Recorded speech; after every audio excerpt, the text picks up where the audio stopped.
পুলিশের সাবেক মহাপরিদর্শক বেনজির আহমেদ তার স্ত্রী ও মেয়ের নামে থাকা স্থাবর সম্পদ জব্দ করার আদেশ দিয়েছেন আদালত।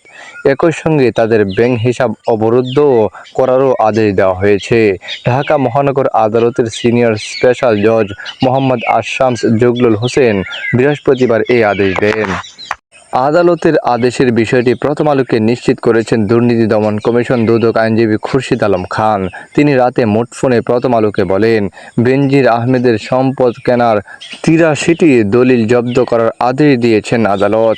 একই সঙ্গে তার স্ত্রী ও মেয়ের নামে থাকা ব্যাংক হিসাবগুলো অবরুদ্ধ করতে আদালত আদেশ দিয়েছেন। দুদকের আবেদনের পরিপ্রেক্ষিতে আদালতের এই আদেশ এসেছে।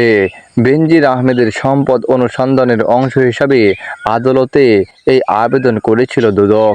এর আগে বেনজিরের সম্পদের অনুসন্ধানে একটি কমিটি করার কথা গত ২২ এপ্রিল সংবাদ সম্মেলন করে জানিয়েছিলেন দুদকের সচিব খুরশেদা ইয়াসমিন। সেদিন তিনি বলেছিলেন, গণমাধ্যমে সাবেক আইজিপি বেনজির আহমেদের বিরুদ্ধে অবৈধ সম্পদ অর্জনের যেসব অভিযোগ এসেছে সেগুলোর বিষয়ে অনুসন্ধান শুরু হয়েছে।